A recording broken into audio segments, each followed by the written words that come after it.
Good afternoon, everybody. And this week for our craft time, we are going to be doing a snack craft. So earlier this week, you guys learned about story from page number 2 of the Bible. It was picked by the Tyndall family this week. And on page number 2, we started learning about creation. So I have a different snack for each of the days of creation. So parents or grandparents, if you wanted to, you could actually give your child a different snack each day of the week to kind of help reinforce what we learned with all of the different days of creation. So as we learned on the first day of creation, does anybody remember off the top of their head what the first day of creation was?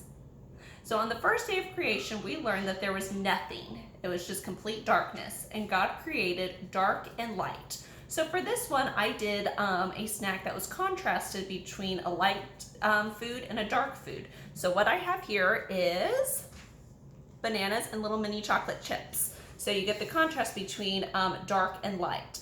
And one other thing that I did to kind of help make it fun is we have plates from IKEA at our house, and each one of them is a different color for each of the days. So you could also do that too and everything.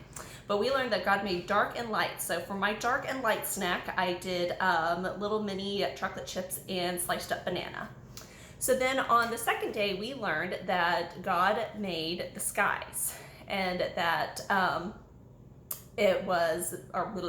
that we know that the skies are blue and that we have colorful clouds. So I used a blue plate, and for my white kind of like clouds and everything to represent the skies, I have some Skinny Pop popcorn and some marshmallows. And since it was the second day of creation, I'm giving my kiddos 2 marshmallows. So there's your sky.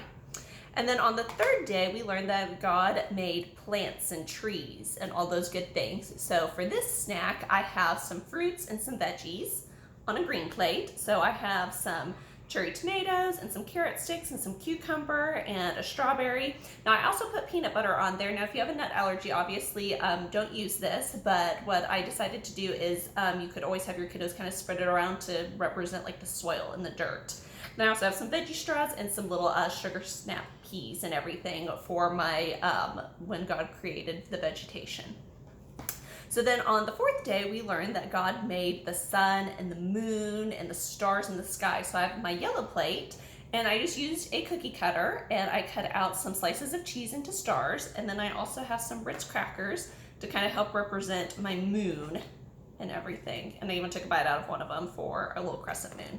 Obviously, let your kids bite them out themselves. And then for my fifth day, we learned that God created the ocean and the fish and all of the sea creatures. So pretty simple, just some goldfish on a plate, but we have rainbow goldfish at our house, so we have different colored ones. If you're at the grocery store and they sell Swedish fish, they're kind of like little gummies and everything, those would be cute to add to that as well. And then we have the sixth day where God created land and animals. So of course you have to go with the good old animal cracker and everything. And if you wanted to, you could always have like maybe like some frosting or some like different types of dips, and your kiddos can decorate them. And then on the seventh day, God didn't create anything. God just stood back in wonder and looked at all of the wonderful things that he had created. So since we know that God created everything in the universe and everything in basically, you know, the cosmic sphere, I decided we had a little Debbie Cosmic Brownie. And so to end the week on a sweet note, my kiddos will get a sweet treat of a Cosmic Brownie. Well, thank you very much. I hope you guys enjoy your yummy snack treats for the week, and hopefully each day that you give your kiddos a different type of snack, you can kind of reinforce and build upon the story that we learned about this week and everything, and it'll kind of help solidify it. And plus, everybody gets a yummy snack. Hope you have a great rest of your afternoon. Bye-bye, everybody.